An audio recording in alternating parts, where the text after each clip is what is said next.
नमस्कार। प्रादेशिक समाचार के साथ मैं पूनम किरकेट्टा। पहले मुख्य समाचार। राष्ट्रव्यापी लॉकडाउन का चौथा चरण आज से शुरू। मुख्यमंत्री हेमंत सोरेन ने लॉकडाउन को लेकर की बैठक। धनबाद और पलामू में श्रमिकों को लेकर पहुंची श्रमिक विशेष रेलगाड़ी से 70,000 से अधिक श्रमिक पहुंचे अपने घर। रांची में 7, पलामू में 5 और जामताड़ा में 2 कोरोना मरीज हुए स्वस्थ। जामताड़ा हुआ कोरोना मुक्त जिला। और केंद्रीय माध्यमिक शिक्षा बोर्ड सीबीएसई ने 12वीं परीक्षा की बाकी बची हुई परीक्षाओं का कार्यक्रम जारी किया। परीक्षार्थियों को दिया गया स्वास्थ्य परामर्श। और अब समाचार विस्तार से।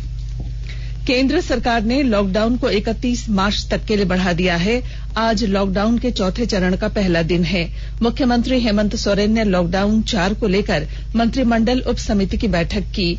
मुख्यमंत्री ने कहा कि कल शाम केंद्र द्वारा गाइडलाइन जारी किया गया है, अभी वे इस पर मंथन कर रहे हैं। आज देर शाम तक अधिकारियों के साथ बैठक कर इस पर निर्णय लिया जाएगा कि किन चीजों को छूट देनी है। इसके साथ ही श्री सोरेन ने कहा कि लगातार चीजें बदल रही हैं। ग्रीन जोन ऑरेंज जोन में बदल रहे हैं, इसलिए सोच समझकर निर्णय लिया जाएगा। श्री सोरेन ने प्रवासी मजदूरों के प्रति चिंता जताते हुए कहा कि अभी भी लगातार लोग सड़कों पर चल रहे हैं, कोई भूखा न रहे और कई लोग हादसे में मर रहे हैं। इसके साथ ही अधिकारियों को राहगीरों के लिए खाना उपलब्ध कराने का निर्देश दिया गया है। राज्य के अंदर कोई भी व्यक्ति पैदल ना चले, चाहे वो किसी भी राज्य का हो, और हमने उनको सुरक्षित स्थान पर पहुंचाकर उनको खाने पीने की व्यवस्था कर उनके गंतव्य स्थान तक पहुंचाने का निर्देश दिया है। और साथ में हाईवेज में भी जो हम लोगों का सामुदायिक किचन है उसको भी चलाने का निर्देश दिया है और वहां पर राहगीरों को मुफ्त भोजन देने का भी निर्देश दिया है। पानी की पूरी उपलब्धता हो उन सभी को, जहां अगर ये सामुदायिक किचन मिलता है, दिखाई देता है, हर 20 किलोमीटर के दायरे पर हमने ये निर्देश दिया है कि पूरे राज्य के अंदर जो सड़कों पर है वहां पर सामुदायिक किचन चलाया जाए। झारखंड प्रदेश कांग्रेस कमेटी के अध्यक्ष डॉक्टर रामेश्वर उरांव ने कोविड-19 संकट से जूझ रहे लोगों को राहत पहुंचाने के उद्देश्य से प्रदेश कांग्रेस प्रवासी राजमार्ग केयर कमेटी तथा प्रवासी विद्यार्थी केयर कमेटी का गठन किया है। प्रदेश कांग्रेस कमेटी के प्रवक्ता लाल किशोर नाथ शाहदेव ने बताया कि झारखंड प्रदेश कांग्रेस कमेटी ने इन प्रवासी कामगारों की सहायता और समस्याओं के समाधान को लेकर प्रवासी राजमार्ग केयर कमेटी का गठन किया है तथा उन्हें जिम्मेदारी दी गई है कि विभिन्न राष्ट्रीय राजमार्ग और प्रमुख सड़कों पर अपने घरों को लौट रहे प्रवासी कामगारों को राज्य सरकार तथा स्थानीय प्रशासन से सहयोग प्राप्त कर उचित माध्यम से घरों तक पहुंचाने में सहायता करें। धनबाद के 25 श्रमिकों सहित झारखंड के विभिन्न जिलों के 1496 प्रवासी श्रमिकों को लेकर नामबुरु से विशेष श्रमिक ट्रेन धनबाद पहुंची। 24 बोगियों वाली विशेष ट्रेन में धनबाद, बोकारो, रामगढ़, रांची, सरायकेला सहित झारखंड के विभिन्न जिलों के प्रवासी श्रमिक धनबाद पहुंचे। श्रमिकों के स्वास्थ्य विभाग की टीम द्वारा थर्मल स्क्रीनिंग की गई, सैनिटाइजर से हैंड वॉश कराए गए और उन्हें मास्क दिया गया। फूड पैकेट और पानी देकर उन्हें संबंधित जिलों की बसों में बिठाया गया। धनबाद के एसडीएम राज माहेश्वरम ने बताया कि मजदूरों को बेहतर सुविधाएं दी जा रही हैं। आज लगातार 2 ट्रेनें आई हैं। एक नुम्बुरु से आई थी सुबह में 6:30 बजे के करीबन और ये बेंगलोर से ट्रेन आई है। इसके अतिरिक्त राजधानी एक्सप्रेस का भी आज आगमन हुआ है। बेंगलोर से करीब 1306 यात्री आए हैं, जिसमें कि झारखंड के 23 जिले के और एक यात्री सुंदरगढ़ उड़ीसा का भी है। इसके पूर्व भी जो ट्रेन आई है उसमें भी करीब 1400 यात्री थे। धनबाद के भी यात्री 25 यात्री धनबाद के भी थे। तो इस प्रकार हम देख रहे हैं कि लगातार ट्रेनें आ रही हैं। श्रमिक एक्सप्रेस में मजदूर आ रहे हैं और राजधानी एक्सप्रेस भी प्रतिदिन आ रही है। हम लोगों ने मजदूरों के आगमन के लिए यहाँ पे स्वागत के लिए उनके भोजन की व्यवस्था, पानी की व्यवस्था एवं मेडिकल स्क्रीनिंग की व्यवस्था लगातार कर रहे हैं। लोगों को कोई परेशानी न हो, संबंधित जिला से हम लोग समन्वय बैठाकर उनके गंतव्य जिलों में पहुंचाने का भी प्रयास कर रहे हैं। उपायुक्त श्री अमित कुमार के निर्देश पर धनबाद के 25 प्रवासी श्रमिकों को इंस्टीट्यूशनल क्वारंटीन सेंटर में भर्ती करा दिया जाएगा। धनबाद सहित झारखंड के विभिन्न जिलों के प्रवासी श्रमिकों को उनके गंतव्य तक पहुंचाने के लिए जिला परिवहन पदाधिकारी ओम प्रकाश यादव ने 71 वाहनों का प्रबंध किया। राज्य में 3 और कोरोना संक्रमित मरीजों की पुष्टि हुई है। सोमवार को जमशेदपुर, चाईबासा और हजारीबाग के एक संदिग्ध की रिपोर्ट कोरोना पॉजिटिव आई है। तीनों मरीजों के कॉन्टैक्ट डिटेल और ट्रैवल हिस्ट्री खंगाली जा रही है। 3 नए मरीज मिलने के बाद राज्य में अब कोरोना संक्रमितों की संख्या 227 हो गई है। वहीं राज्य में अब कोरोना संक्रमित जिलों में पश्चिमी सिंहभूम की भी एंट्री हो गई है। राज्य के अब 17 जिले कोरोना संक्रमित हो गए हैं। हजारीबाग में सोमवार को एक और व्यक्ति कोरोना वायरस पॉजिटिव पाया गया। इससे पहले रविवार को भी एक संक्रमित पाया गया था। 30 वर्षीय कोरोना संक्रमित हजारीबाग सदर प्रखंड के गुरहेट गांव का रहने वाला है। 11 मई को वह मुंबई से लौटा था। वहीं कोरोना का संक्रमण का पश्चिमी सिंहभूम जिले में पहला मामला सामने आया है। चाईबासा के पाताहातू स्थित राज्य क्वारंटीन सेंटर में रखे गए 22 वर्षीय एक युवक में कोविड-19 संक्रमण होने की बात सामने आई है। युवक 14 मई को चेन्नई से चाईबासा पहुंचा था, जिसके बाद उसकी प्रारंभिक जांच के बाद उसे क्वारंटीन में भेज दिया गया था। आकाशवाणी का समाचार सेवा प्रभाग आज अपने फोन इन कार्यक्रम संवाद में रेलवे पर विशेष कार्यक्रम प्रसारित करेगा। श्रोता स्टूडियो में सीधे फोन कर विशेषज्ञों से सवाल पूछ सकते हैं। नंबर है 011-2331-4444। हमारा टोल फ्री नंबर है 1800-115767। आप #AskAIR का इस्तेमाल कर Twitter handle @AIR news alert से भी सवाल पूछ सकते हैं।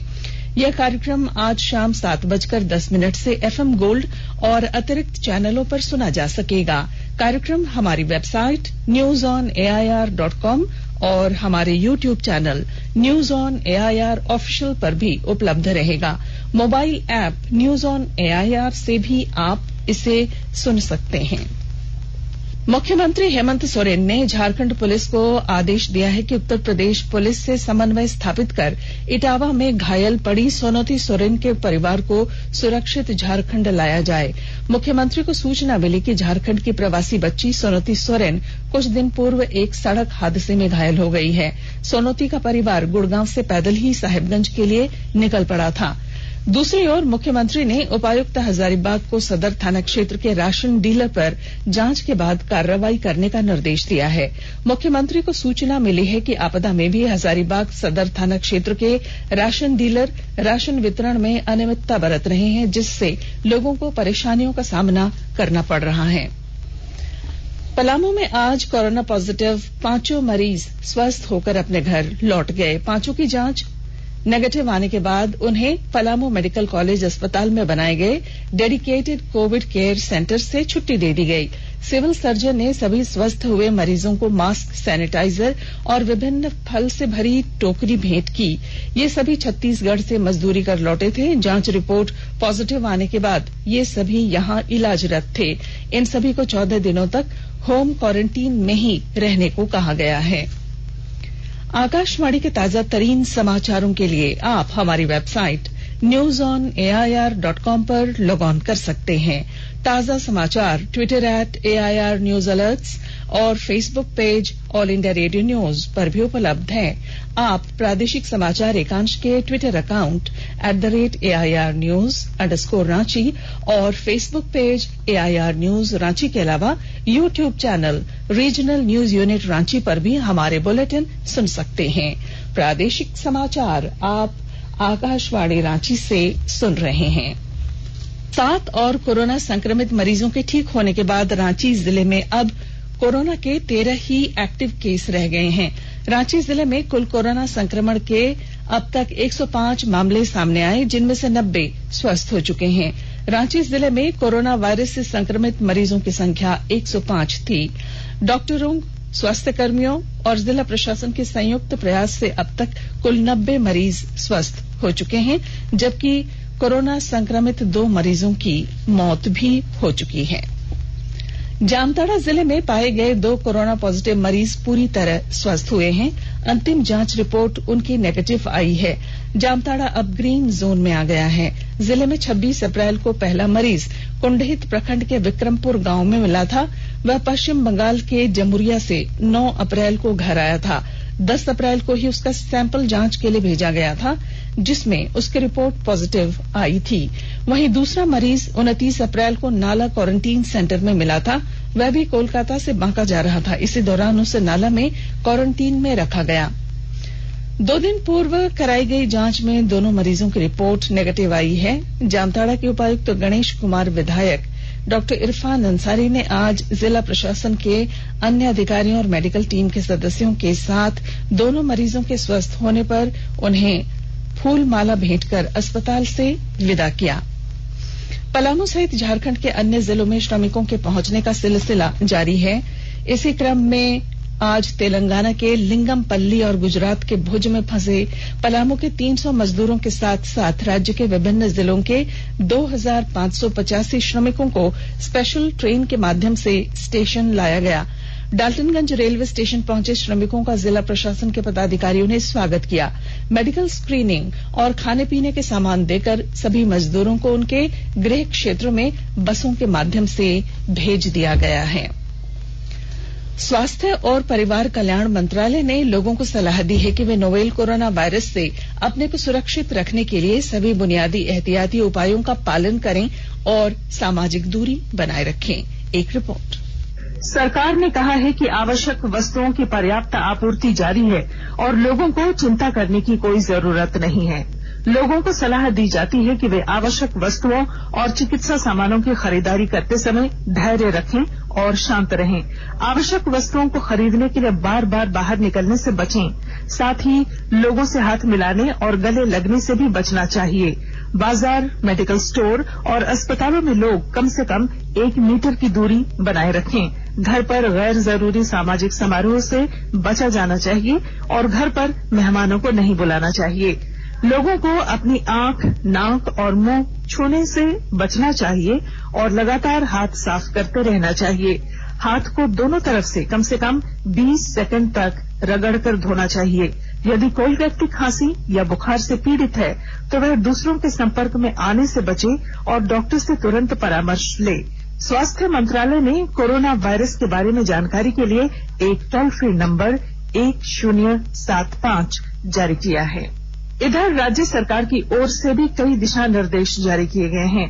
इस सिलसिले में सरकार ने हेल्पलाइन नंबर 181 जारी किया है। सरकार ने कहा है कि कोरोना वायरस से संदिग्ध तौर पर संक्रमित कोई व्यक्ति पाया जाता है तो इसकी सूचना 0651 जो रांची का कोड है और टेलीफोन नंबर 2261-000 तथा 2261-002 के अलावा फैक्स नंबर 2261-856 और मोबाइल नंबर 9955837428 पर दी जा सकती है।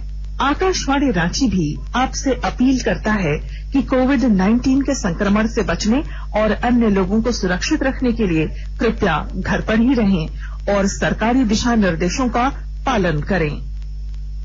उत्तर प्रदेश के औरैया में हुई भीषण दुर्घटना में मृत बोकारो के 11 प्रवासी मजदूरों के शव आज दोपहर बाद लगभग 2:45 बजे उनके गांव गोपालपुर और खीराबेड़ा पहुंचे। शवों को देखकर गांव में मातम छा गया। मौके पर बोकारो के विधायक विरंची नारायण और बड़ी संख्या में पुलिस प्रशासन के वरीय अधिकारी मौजूद थे।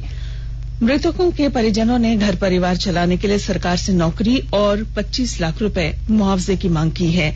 मुख्यमंत्री हेमंत सोरेन ने इस दुर्घटना में मारे गए सभी मृतकों के परिजनों को 4-4 लाख रुपए सहायता राशि देने की घोषणा की है। प्रधानमंत्री नरेंद्र मोदी 31 मई को आकाशवाणी से मन की बात कार्यक्रम में देश विदेश के लोगों के साथ अपने विचार साझा करेंगे। यह इस कार्यक्रम की 64वीं कड़ी होगी। प्रधानमंत्री ने इस कड़ी के लिए लोगों से विषय सुझाने को कहा है।